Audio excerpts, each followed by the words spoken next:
శ్రీ రమణాశ్రమ స్మృతులు. ఉపవాసం. రాతపని ఆరంభించిన కొత్తలోనే మరొకటి జరిగింది. నేనప్పటికీ ఏకాదశి ఉపవాసాలుండేదాన్ని. కార్తీక సోమవారాలు, శివరాత్రి ఇత్యాదులు. పరీక్షగా 2-3 సార్లు ఉపవాసం నాడే ఏవో కాపీ చేయవలసిన తెలుగు కాగితాలు, ప్రూఫ్లు భగవాన్ చేతికి వచ్చేవి. భగవాన్ అవి నాకియ్యక తామే చూస్తుంటే, రాజగోపాల్, నాగమ్మకివ్వరాదా అనేవాడు. ఏమోనయ్యా, ఆమె ఉపవాసం కాబోలు, మనం పని చెప్పటం ఎందుకని నేనే చూస్తున్నాను అనేవారు భగవాన్. నేనప్పుడు లేచి వెళ్ళి, పర్వాలేదు చూస్తానంటే అతి బలవంతం మీద కానీ ఇచ్చేవారు కాదు. 1-2 సార్లు ఇది జరగటం చూచి యచ్చమ్మ మేనకోడలు చెల్లమ్మ ఉపవాస విరమణకు జరిగిన సంభవం జ్ఞప్తికి తెచ్చుకుని, భగవాన్ సన్నిధి సేవ కంటే అధికం కాదని ఉపవాసాలు విరమించాను.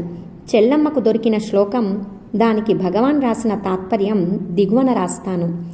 సజ్జన సంగే సంప్రాప్తే సమస్త నియమైరలం తాళవృంతేన కిం కార్యం లబ్ధే మలయమారుతే.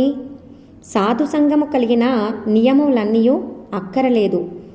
మందానిలము వీవగా విసనకర్ర వలన పని ఏమి కలదు. తాత్పర్యం: సజ్జన సాంగత్యం లభించిన తర్వాత నియమములతో పనిలేదు. చల్లని గాలి వీస్తుంటే విసనకర్రతో పని ఏమి? కుంజుస్వామి కూడా ఇలాగే ఉపవాసాలుంటూ ఉంటే భగవాన్ వారికి ఏ పని చెప్పేవారు కాదట.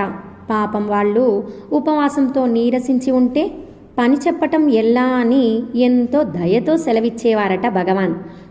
చాలును, గురుసేవ కన్నా ఉపవాసం అధికమా ఏమి అని కుంజుస్వామి ఉపవాసాలు విరమించారట. ఒకప్పుడు ఒక భక్తుడు ఉపవాసం యొక్క అర్థం ఏమిటి అని భగవానుని ప్రశ్నించారు. భగవాన్ సావధానులై, ఇంద్రియములు తమ చేష్టలన్నింటినీ వదిలితే మనస్సు ఏకాగ్రం అవుతుంది.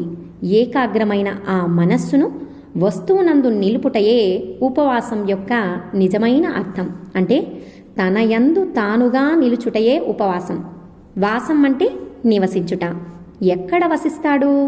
తన యందు తానే వసిస్తాడు. సంకల్పములే మనసుకు ఆహారం. అవి వర్జించుటయే ఉపవాసం. సంకల్పములు లేకుంటే మనస్సు అనేది లేనేలేదు. ఇక ఉండేది తానే కదా.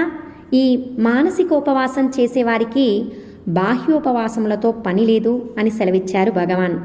మరి ఉపవాసం ఉండి యజ్ఞాలు, యాగాలు, అభిషేకాలు, పూజలు మొదలైనవి చేయాలంటారే, అదేమీ అన్నారా భక్తులు. అది 2వ పక్షం. పైన చెప్పినట్లు మానసికోపవాసం చేయలేని వారికి చిత్తశుద్ధికి గాను కొందరు ఆ సత్కార్యాచరణ విధించారు. అది చేయలేని వారికి భజన, సంకీర్తనాదులు చెప్పారు. అన్నీ మంచికే కదా అని సెలవిచ్చారు భగవాన్. ఓం నమో భగవతే శ్రీరమణాయ.